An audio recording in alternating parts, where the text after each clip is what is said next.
Ayumbe Mulengoni mweu wa kiuteti wa Kenya Moja yumenda minista wa uiiti Aden Duale, mwene kivila wa SHA Dr. Abdi Mohammed na ovisa munene wa SHA Dr. Mwangangi onthe mevetange kuma wiani kumanwa na wanganganya wa mabilion mbesa walanyoni mweu wa uiiti wa SHA. Abunge Atongoi Senator Wilovi Edwin Sifuna ni malulumilia Duale na ungami wa SHA maina kitumi kuende ya kuikala ovisini enende maende na kwasi mbesa sio sektani ya uiiti kweselanziasi ya kivindu na menda ovisini ndini wa masaa miongo mwanza na ili mwakite Benjamin Mwaka nukualesia.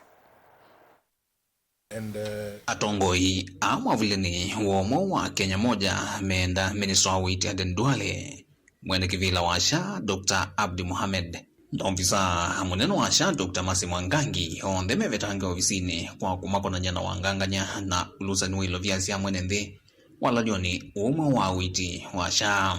We now demand for the immediate resignation of Honorable Aden Duale, the CS for Health, for number 1, conflict of interest, number 2, complacency, number 3, trying to hoodwink Kenyans with theatrics of summoning the media to harass facilities, to suspend some facilities. He's been talking tough out here, putting up face just to hoodwink Kenyans. And we demand the immediate resignation of the SHA chairman, who is associated with Ladnan facility, medical facility.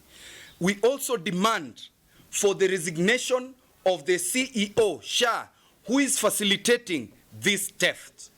And we are telling particularly the head of state and his friend Duale, Kenyans have unearthed the scam you schemed to put in place for a long time. Ni manenga atatu masaa miongo mwanza na ile meveta ovisini edwati yeuni meudhaja motatla mpungeni kusukumesya mevetange kuma wiani meweta vaitoneka SHA na maundu mauiti maende kuungamiwa ni alusani.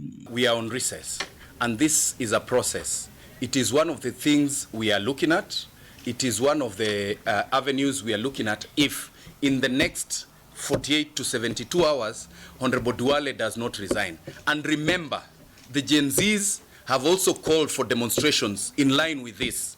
And we have come here to inform them that Duale and his associates and the surrogates of State House that have been involved in this should not hoodwink them and divert their attention.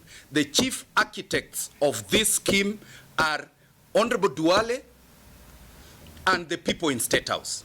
Mbungeani makulia zama ya mbunge uiiti mbunge nene nela Senate kwa mituki kwa vamwisi uvye zama imwana kuiko ukunikeli wasio na ulikuwa ngi wa mbesa kinandone kicha uiiti cha SHA. The Committee on Health is equally investigating this further, the committee in the National Assembly and in the Senate, so that as we resume from recess, we want to put together a commission of inquiry so that we get to know how much money has been scammed from Kenyans through these schemes. Meweta SHA oyuni ndelu kwisila wanganganya wa mabilion mbesa wala kufikia oyu zina madhie maslingi bilion 3 mataivitwe myimonza kumwalanyo uwa uiiti wambiwa.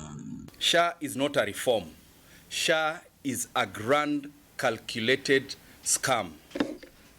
We have uncovered evidence of deep-rooted conflicts of interest. The Cabinet Secretary Health is reportedly associated with the same company that developed the SHA system. Payments under SHA are skewed and discriminatory. Some providers are consistently paid, while others offering genuine health services have never received a cent. Worse still, ghost facilities, as you may have seen, are being paid regularly. NHIF had a bill of 32 billion.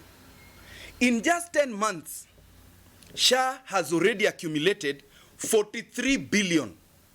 A baby who can hardly crawl has already accumulated 43 billion in unpaid claims. Vilingwa mauvu kumavamu zinilovi janito Benjamin Mwakam.